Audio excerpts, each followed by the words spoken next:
เฮ้ยดูมันก็จอยนี่นี่เมาเลยไปหาบึกนั่งไอ้นั่งเมาเลยไปหาลักสีงัวข้าเจ้านี่ไอ้จอยเจ้าจะไปจักเที่ยวไปหาสีขั้วเขาไหมเขาไหมหัวสิอะไรไอ้จอยจะบอกยังไงไปหาลักสีขั้วเขาเนี่ยมันบ่แม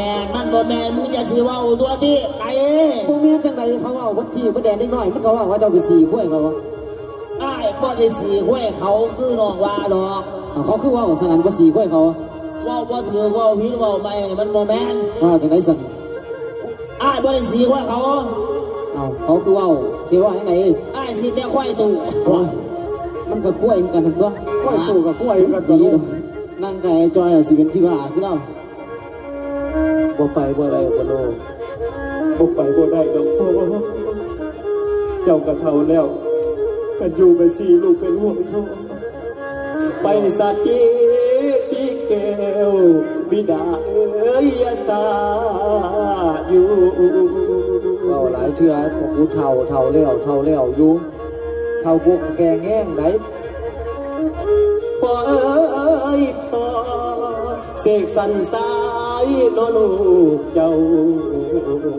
ทางมีแล้วสิเบิ่งแย้งโอ้ยพ่ออันน้องมึงนะกูบ่ว่าดอกกูคิดใส่ลูกไผ่กูขี้เดียดมั่งเป็นไปว่ามันสิบ่เอายาพิษเบื่อให้กูตายซะบ่เป็นจังใดมึงกับลูกใส่เจ้าพ่อตอนนี้นั่นบักเสกสรรนั่นมันเป็นผู้ห่างตังนี่ได้พอมันเอาลูกเอาเมียเงินทุนที่เข้าให้มันขายหน้าไปแตงให้มันนั่นมันกับพ่อได้ขึ้นได้ฮอดมันกับค้าขายลำรวยกับพ่อตัดสินใจเสียสุดท้ายทีนี้สิบ่คัดใจเจ้าเด้อถ้าอันนั้นกันโฟบ่ไปลูกก็คือสิอุกใจแล้วพ่อว่าลูกเป็นห่วงอีบ่อุกดอกพอสิไปนำเจ้าแล้วเมื่อเจ้าสิเอาพ่อไปฝากไว้นำบักเสกสรรมันพ่อก็บ่มีปัญหาหยังดอกจะได้พ่อก็สิพาน้องเจ้านี่ล่ะไปอยู่นำแม่นละพ่อมันก็ยังน้อยบ่ฮู้จักเข้าสาหยัง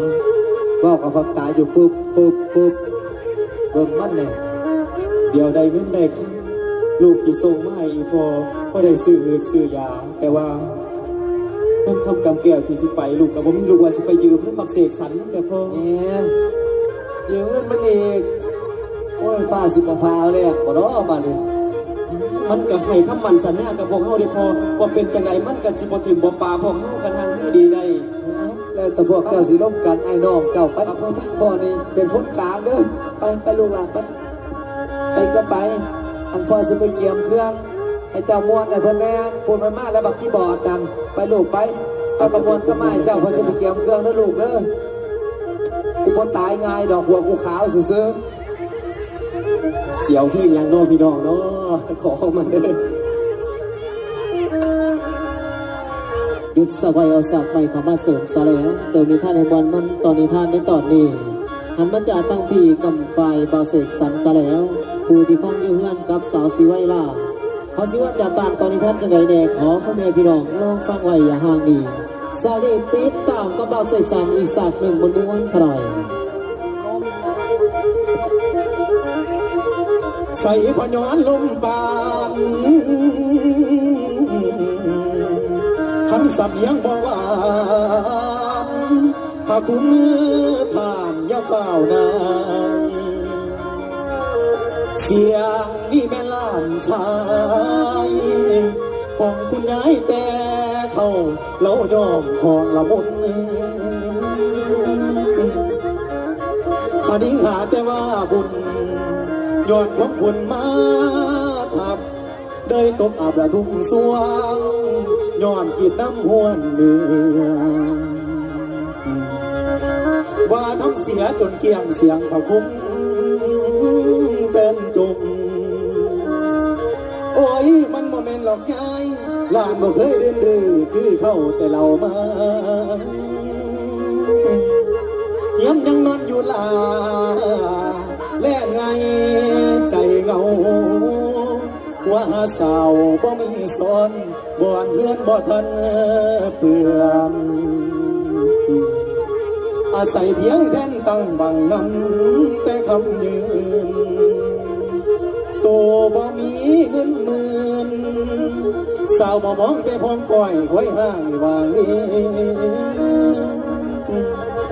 บ่มีเงินเพิ่นบาทเอเบิดเสน่ห์ความเนื้อ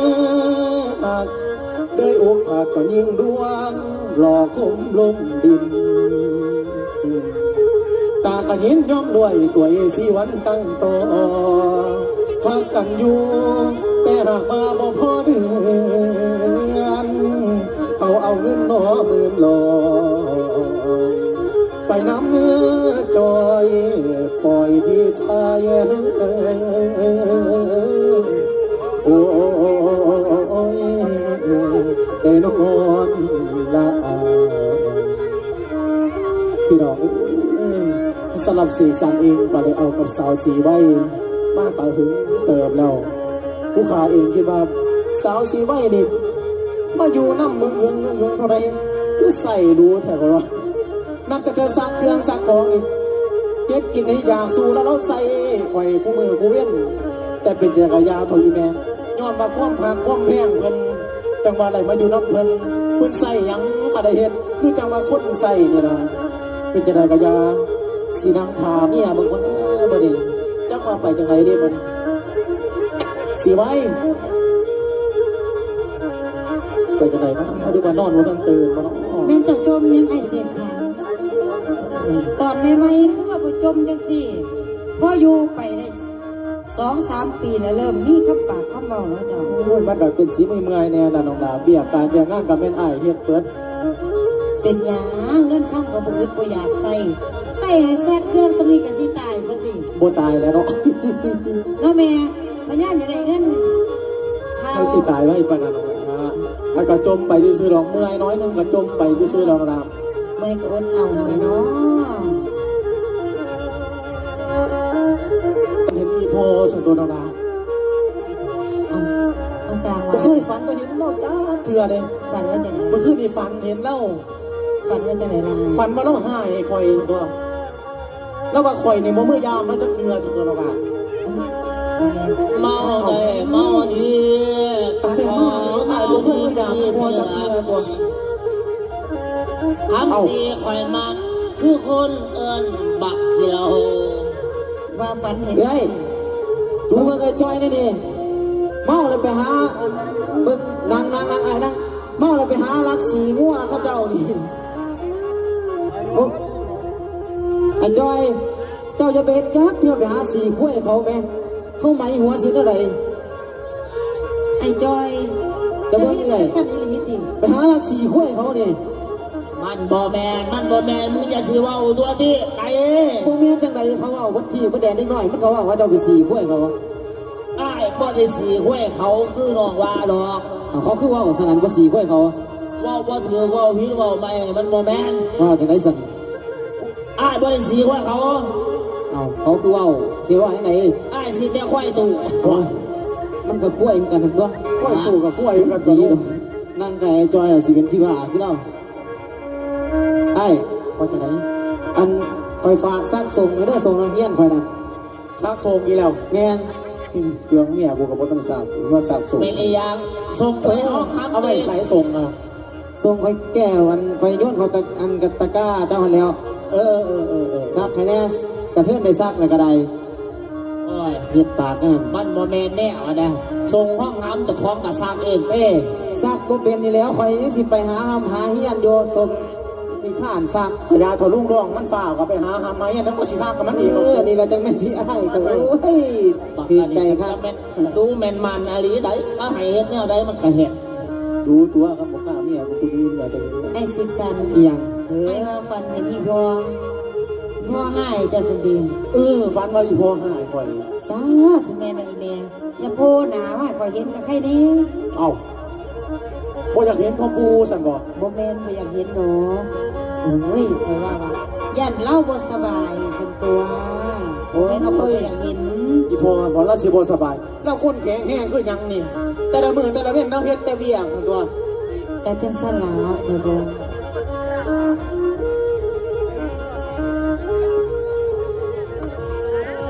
ไอ้คนสิไปห้องเฮียนเลยได้ ไปบ่ ไป ก็ไปตัวมาบอกอ่านยังบัด ขอเงินนับเลยไป ขอเงินเอาจบขอน้ำเอื้อเจะเองเอา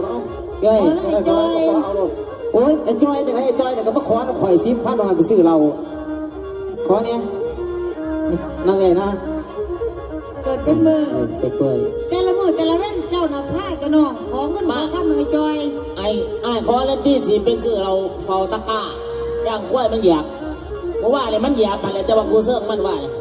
คอยเราไม่ยังให้เจ้าคอยให้เจ้า10,000 20,000ไปเรียกโอกาสงานภาษาเจ้านอนเบิ่งงัวเบิ่งควายกินกากินมุม อันนี้แม่นบ่เนาะเพื่อนหมอเสกสรรนี่คือมาแห้งหลังใหญ่กว่าเก่าแท้บัดนี้หมอนี่มีเงินเกาะออกสัมภาระสว่างเอาซื้อๆบาทนี่ ฟังเบิ่งผู้ใดเสียงผู้ใดมาหัน เสกสรรนะเสกสรรน้องละเสียงคือไอ้คุณเสียงคือไอ้ นั่น เสกสรรเอ้ยอยู่เพื่อนบ่ อย่าบอกอยู่เพื่อนนะเนาะ เป็นผู้ใดมาเนี่ย นี่ยังแขกว่าสมาเตื้อเดี๋ยวอาจจะเป็นจอบตะกร้าจะไม่ โอ้ยเสกสรรโอ้ยเสกสรรน้องละ มาแน่จอยมาเดี๋ยวสิไปโรงเรียนเลยเด้อ ว่าใส่เป็ดใส่ข้ามเหลื่อมหยาบ คือจังสีเรามันคนด้วยนะอ้ายคนด้วยถ้าก็ใส่จังสีนะ ไอดีใจจังพี่น้องละเป็นยังคือหลาคือรวยอะไรจะคือผมเป็นจอบเบิ่งอีพอแน่ นั่งวันนั่งวัน สัมพ่อก็ฝันเห็นอีพ่ออยู่เพื่อนนี่แท้แม่นเจ้าสิพยายามคอยจังบ่อ้าย เนียนแล้วเนาะไอ้กับอีพอนั่นคิดฮอดเจ้าสักตัวน้องละ อีพ่อกับมาพ่อ อีพอกับมาคือกัน ใส่ละอีพ่อนะ อีพอกันแล้วมากับปักบุญปันก็จูงกันมาอยู่เนาะบ่ค่อยสบายปา มาน ใด กับ เนาะ เราเอาอีพ่อพอสบายบ่โอ้ยสัมพ่อน้องฝันเห็นน้องตัวอ้าย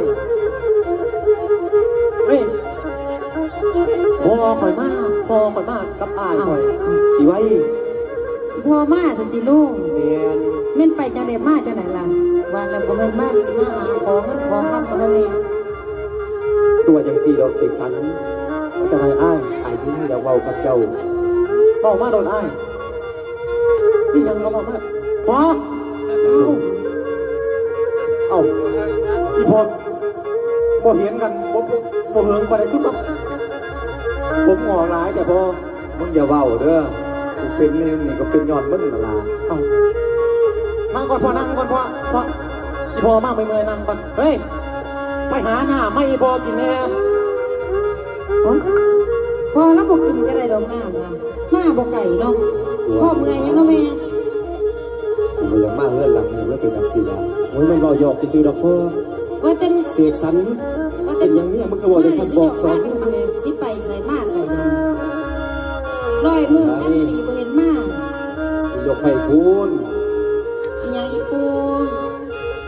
เห็นบอกว่าคำนี้ว่ากันตอบเลย พ่อ จะกินลูกไผ่เจ้าเนาะเป็นกันแล้วกับลูกไผ่เจ้าน่ะ พ่อมาหยังพ่อมือดีพ่อ